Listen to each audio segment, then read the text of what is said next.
سیاسی میدان کی ہر بڑی خبر سے آگاہ رہنے کے لیے ہمارے چینل آزاد سیاست کو سبسکرائب کریں اور بیل آئیکن کو پریس کریں۔ احتجاج تو ختم ہو گیا، لیکن ظاہر ہے کہ ایک بہت افسوسناک واقعہ اسلام آباد پولیس کا ایک امپلائی جو ہیں وہ شہادت ان کو ملی، اور آپ ان کا دیکھیے کہ جرم کیا ہے کہ وہ فساد کو روکنے کے لیے، امن و امان برقرار رکھنے کے لیے اپنا فرض ادا کر رہا تھا جب اس پر حملہ کیا گیا اور وہ شہید ہوا۔ تو ظاہر ہے کہ بہت افسوسناک واقعہ یہ رہا، لیکن اس کے علاوہ اگر باقی تمام صورتحال کو دیکھیں تو ظاہر ہے کہ وہاں پہ پھر آپ کو یہ بھی تسلیم کرنا پڑے گا کہ جو فساد کا، ہنگاموں کا جو اندیشہ تھا یا خوف تھا وہ بہت بڑے پیمانے پر تھا۔ یعنی یہ کہ جس طرح کہ اگر ایک وزیر اعلیٰ ہی صوبے کا یہ اعلان کر کے آ رہا ہے کہ تم ایک مارو گے ہم 10 ماریں گے، اس کے بعد پھر اور بہت تھریٹننگ ویڈیوز، دھمکی آمیز ویڈیوز اسلحے کے ساتھ جو سرکولیٹ ہوتی رہی سوشل میڈیا پہ، جان بوجھ کر پھیلائی گئی، تو ان تمام تیاریوں کو دیکھ کر جس بڑے پیمانے پر فساد کا خدشہ تھا، اندیشہ تھا، یہ ظاہر ہے کہ ہمیں اللہ کا شکر ادا کرنا چاہیے، اطمینان کا اظہار بھی کرنا چاہیے، اور پولیس والے خاص طور پہ اور انتظامیہ ان تمام لوگوں کو شاباش کے مستحق ہیں جنہوں نے کسی بڑے پیمانے پر فساد ہونے سے روک لیا۔ لیکن سوال یہ ہے کہ یہ جو احتجاج ہوا ہے کیا یہ مسئلہ ختم ہو گیا؟ جواب ہے کہ نہیں، کیونکہ یہ کوئی اپنی نوعیت میں کوئی واحد احتجاج تھا۔ جواب ہے نہیں، یہ تو ایک چین ہے جو مستقل چلتی چلی آ رہی ہے، اور آگے بھی اس کا کوئی اختتام بظاہر دکھائی نہیں دیتا۔ یعنی یہ کہ ایک دن خیریت سے گزر گیا تو ایک اگلی ڈیٹ آ جائے گی، اس کے بعد ایک اور اگلی ڈیٹ آ جائے گی، اس کے بعد ایک اور دن اناؤنس ہو جائے گا، کبھی کہیں جلسہ، کبھی کہیں تحریک، کہیں، اور پھر ظاہر ہے کہ حکومت کو وہی حفاظتی اقدامات کرنے ہوں گے جیسا کہ دیکھنے میں آئے، وہ بھی ظاہر ہے کہ مجبور ہیں۔ تو سوال یہ ہے کہ یہ اگر ہم اس طرح بھی چلتے رہیں بغیر کسی بڑے نقصان کے، تو بھی جو نقصان آلریڈی ہو چکا ہے وہ یہ ہے کہ اس سسٹم کے جیم ہونے کا، یعنی زندگی، معاشرے کی اجتماعی زندگی وہ رکاوٹوں سے چلتی ہے، جیم ہونا شروع ہو جاتی ہے۔ مثال کے طور پہ پختونخوا جو اس وقت دہشت گردی کا سب سے زیادہ جو شکار جو صوبے ہیں، یعنی بلوچستان اور پختونخوا بدترین دہشت گردی کا شکار صوبہ ہے۔ جنگ بھگتی ہوئی ان لوگوں نے، مالی وسائل ان کے پاس کم ہے،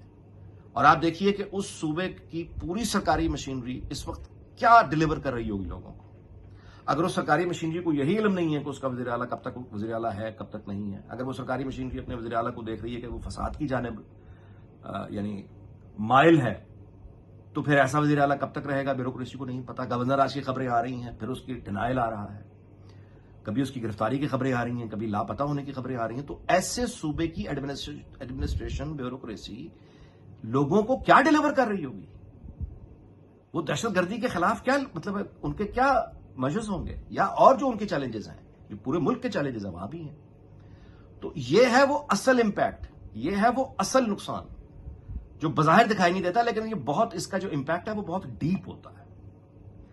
سو میں گزارش کر رہا ہوں کہ یہ ایک احتجاج، اس کو آپ کہیے لانگ مارچ کہیے، ٹھیک ہے اختتام پذیر ہو گیا، لیکن مسئلہ اختتام پذیر نہیں ہوا۔ وہ جو پرابلم ہے وہ وہاں موجود ہے، اور اس پرابلم کو پولیٹیکلی حل کرنا پڑے گا۔ یہ پولیٹیکل سیٹلمنٹ ہوگی تو یہ جو اس کا ظہور ہوتا ہے سڑکوں پہ وہ خود بخود ختم ہو جائے گا، کیونکہ اگر یہ پولیٹیکل سیٹلمنٹ اوپر نہ ہو پائی اور نیچے راستوں پہ یہ ظہور ہم ہر چند دن بعد دیکھتے رہے، تو پولیس اور انتظامیہ کی بھی ظاہر ہے ایک، وہ بھی انسان ہے، ان کی بھی ایک لمٹ ہے، اور اگر وہ اسی کام میں لگے رہیں گے فساد کو روکنے کے، تو باقی پھر کام کون کرے گا؟ تو یہ ہمیں ان اے براڈر سینس ایک بڑے پولیٹیکل کنسنسس کی ضرورت ہے، جس کے بعد ہم رول آف لا کی توقع کر سکتے ہیں۔ اب وہ پولیٹیکل کنسنسس کیسے پیدا ہوگا، کون اس کو لیڈ کرے گا، یہ تمام سٹیک ہولڈرز کا کام ہے کہ وہ اس پہ سوچیں۔ لاہور میں تو دیکھیے جہاں جہاں میں خود دیکھنے کے لیے گیا ہوں، راستے کھلے ہیں، ایک معمول کی زندگی چل رہی ہے، لیکن ظاہر ہے کہ پورے شہر میں ایسا نہیں ہے، اور حفاظتی اقدامات زیادہ ہیں، انتظامات زیادہ ہیں، اور اوور آل تو سچویشن کنٹرول میں ہے لا اینڈ آرڈر کی، لیکن ظاہر ہے کہ لوگوں کے چہروں پہ اس طرح کی رونق یا وہ ایک معمول کی زندگی وہ نہیں ہے۔ اندیشہ بھی ہے، خوف بھی ہے، ایک جسے کہنا چاہیے یعنی یقین، جس طرح کا یقین ہونا چاہیے سیاسی نظام کے بارے میں، حکومتی نظام کے بارے میں، سماجی نظام کے بارے میں، وہ جو ہے وہ شیک ہوا ہے، یعنی ایک طرح کا یقین نہیں ہے کہ کل کیا ہوگا۔ یہ لاہور کی بھی صورتحال ہے، یہ سارے ملک کی صورتحال ہے۔ کہ فساد جو ہے اس کے اثرات جو نفسیاتی اثرات ہیں، اس کے جو سماجی اثرات ہوتے ہیں، جب آپ نیوز سکرینز پر، سوشل میڈیا پر ایک کھلے فساد ہوتے ہوئے دیکھتے ہیں یا اس کی خبریں سنتے ہیں، اس کے رد عمل میں جو پھر ایک کیفیت پیدا ہوتی ہے، اس میں بے بسی بھی ہوتی ہے، خوف بھی ہوتا ہے، بے یقینی بھی ہوتی ہے، تو وہ سارے کے سارے عناصر جو ہیں وہ باقی ملک کی طرح لاہور میں بھی موجود ہیں۔ علی امین گنڈا پور دیکھیے اس وقت ایک between devil and the deep sea, یعنی وہ جو ایک طرف آپ کہیے وہ کھائی ہے، دوسری طرف ان کے کوئی آپ کہہ لیجیے گہرا سمندر ہے، وہ نارتھ پول اور ساؤتھ پول کے درمیان ان کی تقدیر نے، حالات نے ان کو ایک ایسی جگہ فٹ کیا ہے کہ وہ نارتھ پول اور ساؤتھ پول کے درمیان اٹک گئے ہیں، دو انتہاؤں کے درمیان وہ بیچ میں اٹک گئے ہیں۔ وہ دو انتہائیں ہیں جو ایک دوسرے کے ساتھ یعنی اپنی شرائط کے علاوہ بات کرنے پر تیار نہیں ہیں، اپنی پوزیشن سے بظاہر ہٹتے دکھائی نہیں دیتے، اور ایک طرف کی شدید کوشش ہے یعنی پی ٹی آئی اور بانی پی ٹی آئی کی کہ وہ انتشار کو، فساد کو کچھ بھی کر کے ایٹ اینی کاسٹ، جس کو کہتے ہیں نا everything is fair in love and war, وہ بالکل اسی طرح سے ایک یعنی ملک کی اندرونی سیاست کو بنیادی طور پہ وہ ایک جنگی نفسیات کے ساتھ، وہ جنگ جو دشمنوں سے لڑی جاتی ہے، وہ اس نفسیات کے ساتھ مقامی سیاست کر رہے ہیں خان صاحب، جو دیکھ کر ان کی پارٹی کو لگتا ہے، یعنی جس طرح کے اعلانات ہیں، جو ان کی اسٹریٹجی ہے، فساد، آئی ایم ایف کو کالز اور ڈیفالٹ کرانے کی کوششیں اور یہ سب، تو وہ ایک انتہا تک پہنچی ہوئی شخصیت ہے عمران خان۔ دوسری طرف اسٹیبلشمنٹ ہے، ظاہر ہے وہ ان کے لیے افورڈ ہی نہیں کرتے کہ وہ اس طرح کی بلیک میلنگ میں آ جائیں یا وہ اس طرح سے جھک جائیں، کیونکہ اگر یہ پھر کہانی کہاں جا کے ختم ہوگی؟ ایک دفعہ اگر جھک گئے یا بلیک میل ہو گئے تو پھر وہ کہانی ختم کہاں ہوگی؟ کیونکہ طاقت کے کھیل میں اگر آپ ایک سپیس اپنی دیتے ہیں تو اس کے لیے بھی تو طاقت کی ضرورت ہے نا، کہ جتنی سپیس دی ہے اتنی ہی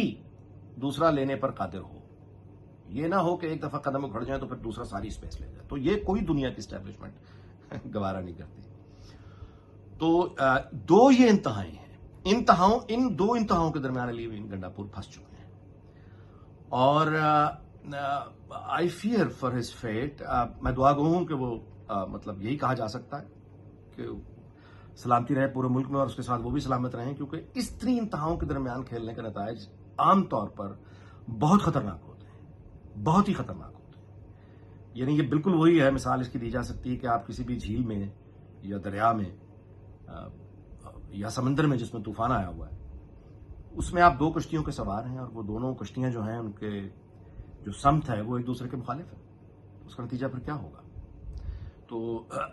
بہت ٹرکی، بہت کمپلیکیٹڈ پوزیشن ہے علی امین گنڈا پور کی۔ جس طرح کی گفتگو وہ کر چکے ہیں، وہ گفتگو ان کے گلے پڑے گی، کیونکہ ان کی اس گفتگو کا، یہ جو دھمکیوں والی گفتگو وہ کرتے ہیں اور فساد والی کرتے ہیں، اس کا پھر ایک حلقہ پیدا ہوتا ہے جو سنسیئرلی بلیو کرتا ہے، اور پھر اس طرح کا جو حلقہ ہے وہ اپنے ہی لیڈر کو یا اپنے ہی اس طرح کے آدمی کو جب وہ یو ٹرن لیتا ہے تو پھر وہ یعنی اس کی پھر بھیانک مثالیں ہوتی ہیں۔ سو اللہ تعالیٰ ہمیں کسی بڑے ٹریجڈی اور سانحے سے بچائے، ہم تو ظاہر ہے کہ یہی دعا کر سکتے ہیں۔ دیکھیے جی، انتشار کا جو خاتمہ ہے اس کی ایک ہی ترکیب ہے، ایک ہی طریقہ ہے، ہزاروں سال سے ہے، اور وہ ہے رول آف لا۔ اچھا، رول آف لا کوئی بھی ہو، کیسا بھی ہو، وہ برطانیہ کا ہو، آزاد قسم کا لا، یا وہ افغانستان کا لا ہو جیسے باقی دنیا میں کوئی اتفاق نہیں کرتا، جیسے بچیوں کی تعلیم پر انہوں نے پابندی لگا دی ہے، لیکن برا ہو جیسا بھی ہو، ایک لا انہوں نے اسٹیبلش کر دیا، اور وہ یعنی رول آف لا، ایک قانون کی حکمرانی قائم کر دی۔ اب وہ قانون کیسا ہے کیسا نہیں ہے اس پر بحث ہوگی، یہ فطری بات ہے، لیکن یہ کہ جو قانون بنایا وہ ہو گیا، تو اس سے اسٹیبلٹی رہتی ہے۔ آپ دیکھیے سرد جنگ میں جن دنوں میں جمہوریت اور یہ فری ورلڈ وغیرہ کے نعرے اپنے عروج پر تھے، اب تو خیر ڈیموکریسی ان کوسچن آ گئی ہے خود ویسٹ میں بھی، لیکن جب یہ اپنے عروج پر تھا ڈیموکریسی اور فریڈم، اس وقت بھی آپ دیکھیے کہ مڈل ایسٹ کی جتنی بھی بادشاہتیں تھیں ان کے ساتھ امریکہ سمیت تمام یورپ کے، مغربی یورپ کے بہت اچھے تعلقات تھے۔ اس کی وجہ یہ ہے کہ وہ بادشاہت ہے، پہلے بھی بادشاہت تھی، آج ہی بادشاہت ہے، لیکن اصل معاملہ یہ تھا کہ وہاں پہ ایک رول آف لا اسٹیبلشڈ تھا، انتشار نہیں تھا۔ وہ کاروبار مملکت چلا رہے تھے، نظام امور چلا رہے تھے، کاروبار ریاست چل رہا تھا، معاشرہ جو ہے وہ چل رہا تھا، یعنی دکانیں کھل رہی ہیں، بند ہو رہی ہیں، کاروبار ہو رہی ہے، کاروبار ہو رہا ہے، تجارت ہو رہی ہے، فساد کی اجازت نہیں دی جا رہی. تو یہ ہوتا ہے رول آف لا. وہ آپ کمیونسٹ چائنا میں اسٹیبلش کر لیں، نتائج دیکھ لیجئے، یا وہ آپ کسی سویڈن یا ڈنمارک کی مثال آپ لے لیجئے، وہاں کے دیکھ لیجئے. تو انتشار کا خاتمہ ہے رول آف لا. اچھا، لیکن رول آف لا انفورس کس نے کرنا ہے؟ ظاہر ہے وہ سرکاری مشینری نے کرنا ہے. اس سرکاری مشینری کے اوپر کون بیٹھا ہے؟ ظاہر ہے کہ حکومت بیٹھی ہے. تو وہ جو حکومت ہے، اس حکومت وہ کتنی افیکٹو حکومت ہے، وہ کتنی آپ کہیے اس کے پاس ایک تو یہ کہ مورل اتھارٹی کیا ہے، اور دوسرا یہ کہ اس کے اندر لوگوں سے کلام کرنے کی صلاحیت کتنی ہے، یعنی کہ وہ اپنی بات کو لوگوں تک پہنچاتی بھی ہے یا نہیں، پہنچا سکتی بھی ہے یا نہیں. تو یہ سارے وہ عناصر ہیں جن کو دیکھنا پڑتا ہے.